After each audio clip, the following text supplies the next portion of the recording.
Bismillahirrahmanirrahim. Assalamualaikum warahmatullahi wabarakatuh. Bihal musyahidin wal kiram. Awalan a'rifakum an nafsi ismi Muhammad Ifal Ghifari, tunadulani Hanif. Ana atolib min qismi ta'limul lugha al-ingliziyah bi kulliyati tarbiyati wa ta'lim min al-jami'ah al islamiyah al-hukumiyah Bandung.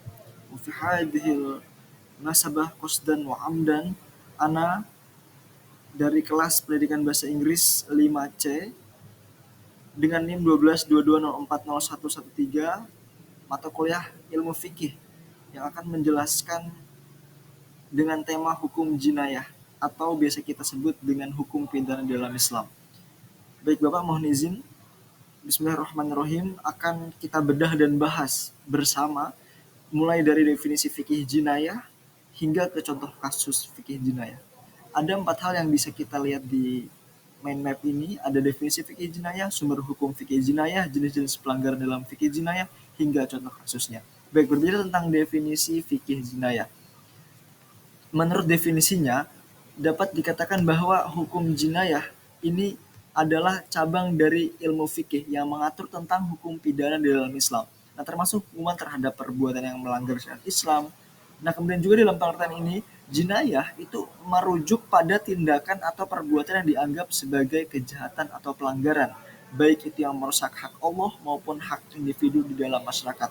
Jadi, kerugiannya itu bukan cuma hanya di dalam diri sendiri, akan tetapi ke lingkungan sekitar juga itu akan berdampak gitu tuh. Nah, makanya di dalam fikih jinayah ini hukumnya itu yang mengatur agar teman-teman tuh tetap berada di dalam lainnya ya, seperti itu ya teman-teman. Nah, kemudian juga fikih jinayah ini bertujuan untuk menjaga tatanan sosial, menegakkan keadilan, serta memberikan sanksi sebagai bentuk pencegahan atau pembalasan terhadap perbuatan merugikan masyarakat. Nah, itu terkait definisi fikih jinayah. Kemudian akan kita lanjut kepada sumber hukum fikih jinayah. Sumbernya berasal dari Al-Quran, hadis, ijma atau konsensus ulama, atau dan juga kias. Itu analogi. Berbicara tentang kias itu penetapan hukum berdasarkan perbandingan dengan kasus yang sudah ada hukumnya dalam sumber-sumber ulama. Dan kita akan juga membahas terkait jenis-jenis pelanggaran di dalam fikih jinayah. Ada 4 hal yang akan kita bedah. Yang pertama ada biasa kita sebut dengan had. Had ini adalah hukuman tetap dari Allah Subhanahu wa taala, dan juga ada tajir yaitu hukuman alternatif, ada kisos pembalasan yang setimpal, dan ada juga diat. Akan kita bahas tentang had atau hukuman tetap terlebih dahulu. Baik, had ini adalah hukuman yang memang ditetapkan oleh Allah itu dalam Al-Quran dan hadisnya, yang itu tidak bisa diubah oleh manusia. Nah, pelanggaran yang dikarenakan hukuman had adalah perbuatan-perbuatan yang memang dianggap sangat berat. Contohnya adalah pencurian, zina, minuman khamar, dan lain sebagainya. Nah, kemudian lanjut kepada tajir atau hukuman alternatif. Hukuman tajir atau tajir ini ialah hukuman yang tidak ditentukan secara rinci dalam Al-Quran dan hadis. Hukuman ini diberikan oleh penguasa atau hakim dan bisa berupa penjara, denda, atau hukum yang lainnya. Contohnya apa? Yang biasa dilakukan oleh pemerintah ya teman-teman. Apa? Ya betul, korupsi. Dan ada juga kasus yang lainnya. Biasa kita kenal dengan penyalahgunaan narkoba. Nah, selanjutnya ada kisos atau pembalasan setimpal, yang dimana ini diberikan sesuai dengan kejahatan yang dilakukan, entah itu dalam contoh kisos ya. Yang pertama, pembunuhan itu bisa masuk ke dalam kisos, dan juga uh, orang yang melukai hingga cacat. Nah, itu tuh dikembalikan kepada keluarganya, apakah mau ganti rugi ataukah mau dilukai gitu. Maksud dalam ganti rugi ini adalah diantarkan segala pengobatannya gitu ya.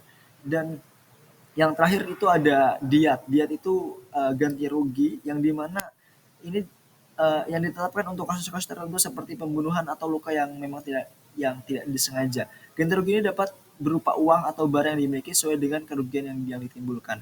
Nah, adapun contoh kasus jinayah yang saya spill di sini adalah yang pertama, eh, ada seseorang yang dia melakukan zina, akan tapi dia tuh sebetulnya suami istri itu sudah menikah. Nah, menurut hukum zina ya, ketika dia melakukan zina antara bukan muhrim ya, suami dan istri.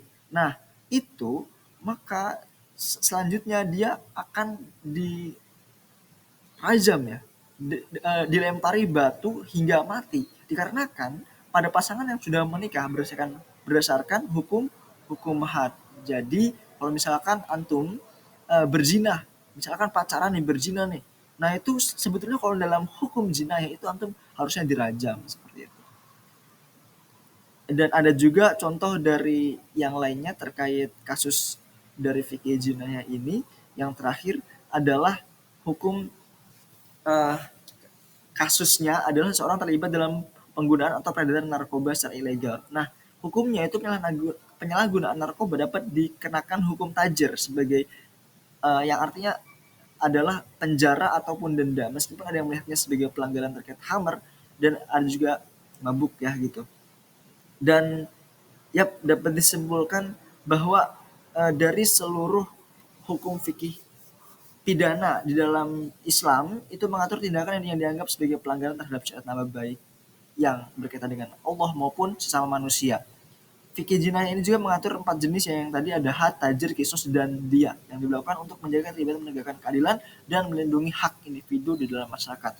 Ini semua kembali ke kita, manfaat apabila kita menerapkan hukum jinayah ini agar apa? Agar kita senantiasa beriman dan bertakwa serta melakukan hal-hal baik dan mendekatkan diri kepada Allah Subhanahu wa taala. Assalamualaikum warahmatullahi wabarakatuh.